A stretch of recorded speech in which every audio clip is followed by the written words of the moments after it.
Okay. So, hi, Michael. Welcome to the channel. We've been chatting before. So, those that don't know, we're here to talk about Kerbo Charge. Now, people that know the channel and know me in that I originally lived in a flat, had no home charging for the last 5 years. Fast forward 5 years, I've bought a house with still no home charging and no off-street parking. So the solution I've been looking around is how can I get a charging cable and charger from the house, which is relatively close to a parking bay. And somebody on one of the Heart TVs mentioned Kerbo Charge, and I looked up, and Michael, me and you have been chatting about what solutions potentially you could provide. So do you want to just introduce yourself and introduce Kerbo Charge and where they've come from? What is Kerbo Charge? Yeah, thanks for having me, Simon. So my name's Mike Goulden, co-founder of Kerbo Charge. We created the business, well, nearly 2 years ago now, to solve the problem of how to charge your electric car if you don't have off-street parking, which is nearly 40% of the UK population. And many of your listeners and viewers will know that charging your car using a public charge point is now slightly more expensive than petrol on a per mile basis. So if it costs more than petrol to run your car, and the car costs about 30% more compared to a petrol car, then the UK is going to have a big problem of getting people without off-street parking to adopt EVs. Really, EV adoption is going to grind to a halt. And it takes a while for those numbers to start coming through because there's such a backlog of orders at the moment. So that's the problem that needs solving if the UK is really going to ban the sale of petrol and diesel cars from 2035. Without a solution, you are just going to see that date pushed back and back. And that's going to be a problem for everyone. So that's why we created the company. Was that out of necessity for your own situation? Exactly. It was a personal problem. We got our first electric car in 2021, and quickly became frustrated by the charging solutions that were available to us. So it was either trailer cable over the pavement or go and use a public charge point. And then we watched the price just go up and up and up.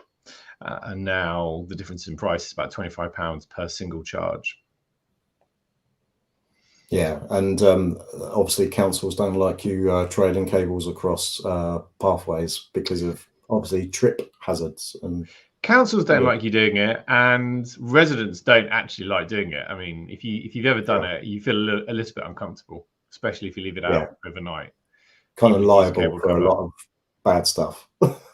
Yeah, and unfortunately, I think it will only be a matter of time before there'll be a high-profile case of someone hurting themselves nationally. Yeah, it will appear in the national press, and then there'll be probably a bit of a clampdown. It's very variable across the country. Some local authorities do tolerate it. Others issue fines, which I think is the case near where you are. So yes. It's very variable. And so talk us through what Kerbo Charge actually, what it is. So it's, you've got a house with no off-street parking, you've got your car on the road. What's the solution in between?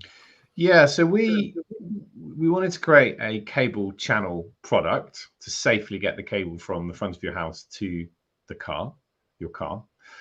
We started developing it, and then we had quite an early conversation with Milton Keynes Council, and we spoke to them about doing a trial there. And they said, well, there are some important requirements for us if you do want to do a trial here. One of those is that the channel needs to flex with the pavement surface, because pavements are not flat, even in Milton Keynes. Also, we realized the product needed to have a lid so that it didn't have an open gully, so it was just completely safe for all foot traffic. And also, you need to be really shallow, because that means that when you're preparing the channel, cutting tarmac out of the ground, if you keep it nice and shallow, you mean you don't need to dig below the top tarmac layer when preparing, and that means that you don't need to build up the substrate level below and put in a cement base. So those are the 3 requirements for our product, and the finished product now. You'll probably be able to share a picture or video with your viewers as I talk this through. But essentially, it's a polymer channel, and when you want to charge, you lift the lid at one end and then you just feed in your cable a handful at a time across the length of the product. That takes about 30 seconds. And then when you want to pull out, it's even easier. You just pull and the cable comes out. And the clever bit is that the lid snaps down shut behind. It took a long time to iterate that and get that working correctly. So we've got a patented design with a particular hinge design. And there's no consumable parts or wearable parts in the product. So it'll go on forever. It was 100-year life expectancy. So that's how it works. Really simple when you look at it, but there's a fair amount of thinking gone into it. Yeah, and I'll put links to obviously some of the videos that have been done previously and some pictures. I recently went to see a resident in Hertfordshire where I live that you've done a previous trial. Now it must one caveat saying that it was done on private land, which means council etc. wasn't involved. It needs council permission, obviously, to go across a council path, right? But I must say, like, looking at it, no trip hazard. It's very almost invisible in that, you know, if you walked over it, you wouldn't even know it was there. And a very simple, straightforward mechanism of going from charge to the house, lay the cable down. Like I said, it flips down without, like, no problem, and then you plug it in your car where your bay is. So for people like me and obviously this lady in Hertfordshire who had it done, it's just such a simple solution. And in fact, one of the problems that I've had when I've spoken to charging companies, like to put a charger in the house, they're like, great, we can put that in. Where's your car? It's across the path, and instantly they'll say we can't install it because of they'll become liable for potential trip hazards. Well, indeed, and also the normally need planning permission. Yes, for a charger, but there's an automatic exemption if you have a driveway, but there isn't necessarily an exemption if you don't. So that's another blocker to getting a wall-mounted charger. And so when if somebody were to order this from the point of when they order it with you guys, I mean, obviously a trial at the moment, but if they were to order, what's the average lead time from order to finish? It is dependent on the availability of the council's highways contractor, if we're talking about a public pavement install. Now in Milton Keynes, Milton Keynes City Council, we're working with Rinway, which is their highways contractor. They've been brilliant, and they're particularly efficient. So I would expect from the time placing an order to installation would be less than 2 months.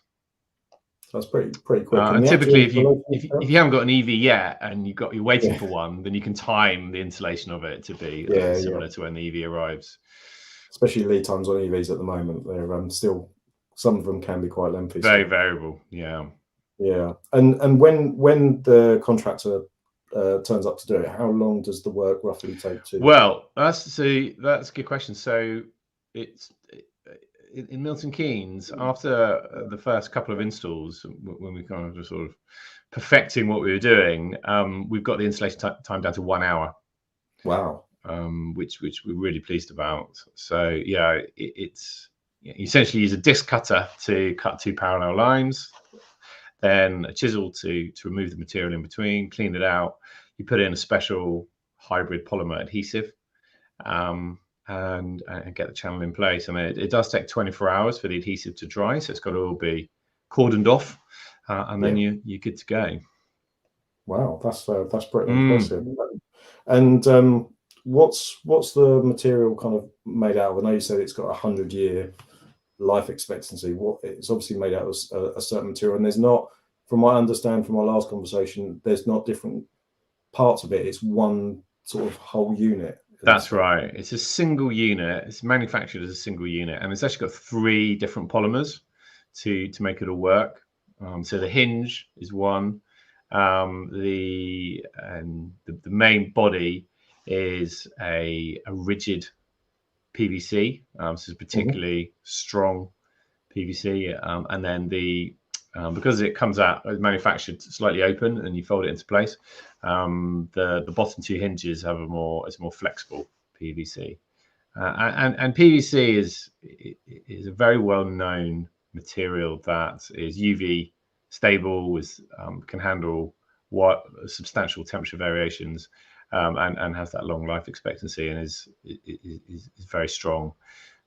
So on that part, we are currently, as we have this interview, completing our BSI testing, British Standards testing, and that includes doing a 15 kilonewton pressure test, which is the same test that is done to any gully product that is installed in a pavement. So it's been built to that, and we tested it ourselves, but we're just getting the formal testing completed at the moment.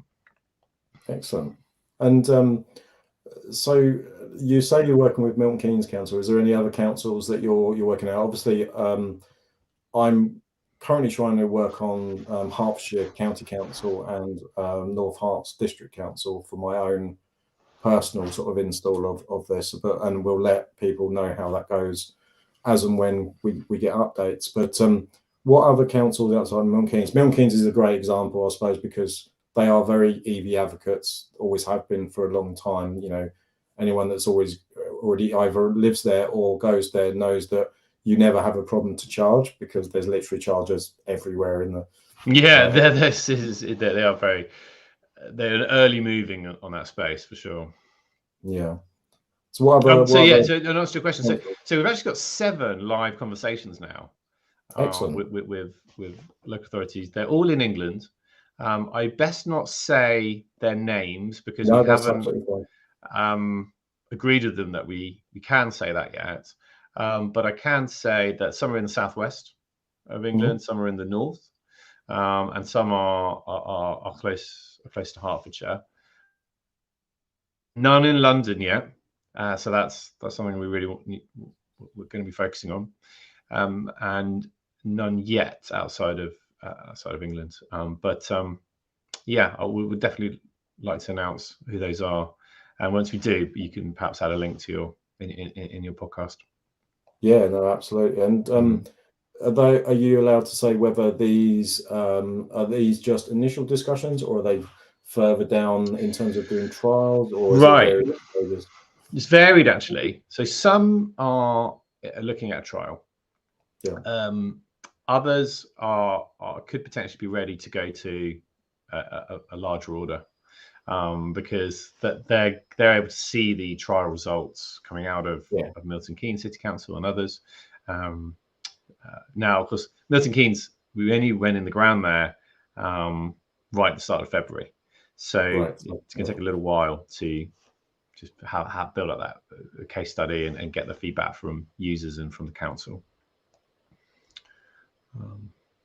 That's good. That's really positive, because that's, again, it's these sort of innovations that it's great if you've got off-street parking and you can come home and plug in, but like I said, there's a vast amount of people that can't do that want to own an EV, and obviously as we move towards 2030 and the ban on diesel and petrol, that would have to move to that way as well.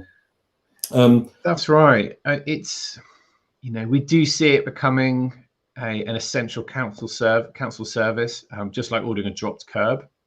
Yeah. And I think that's the problem at the moment. There's a form to fill out, and obviously a cost to get a dropped curb if you do or don't get it. But there's no avenue at the moment of, can I have something across a path, or can I do something with the path? That's very much I suppose still at the moment a very specialist type requirement. whereas dropping a curb is, you know, it's pretty not straightforward, but like it's a standard requirement or a request now. Let's hope Kerbo Charge has become like that's that. Right. And I do understand why local authorities want to understand how this is going to work in some detail before making the decision, because you know, it's a privately paid for product that is going across a public pavement, and the council needs to be confident that there's a maintenance arrangement in place, a liability arrangement, and to understand what happens if the pavement needs to be resurfaced, if Virgin Media, as an example, are digging up the pavement to put in broadband, fiber optics. Now, all of that, we have a clear position on all of that I think should work well for local authorities, but that has to be discussed and understood first. Yeah, no, 100%. Yeah. Okay. So I suppose wrapping up then, where can anyone find out more about Kerbo Charge? And is there any, you know, are you doing any kind of public events or anything like that over the coming sort of year that people? Yes. So our website's kerbocharge.com, and on there you can, if you sign up to get updates on our progress, you'll also get 15% off your Kerbo Charge installation when it becomes available in your area. So hopefully that's helpful for your listeners. Twitter's at Kerbo Charge, as is our Instagram, and you'll also find us on LinkedIn. We are going to be exhibiting at the Fully Charged show.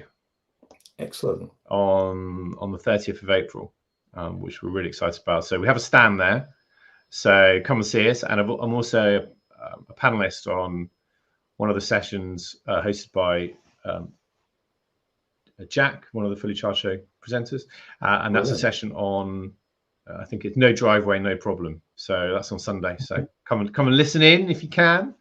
And it'd be great to say hi. Yeah, no, that's excellent. I'm due to go to Fully Charged. I'm hoping to do the Farnborough one and the one up north. Right. Yeah, we're just at the Farnborough one. So, yeah. But yeah, so I'll definitely pop by and we can have a chat and a catch up. That'd be brilliant. Yeah. Brilliant. Well, thanks, Michael. It's been really informative. Hopefully, we'll be working together more in the future if we manage to get past some small amount of red tape, shall we say. Yeah, thanks for chatting. Thank you. Thanks for having me. Thanks. Cheers.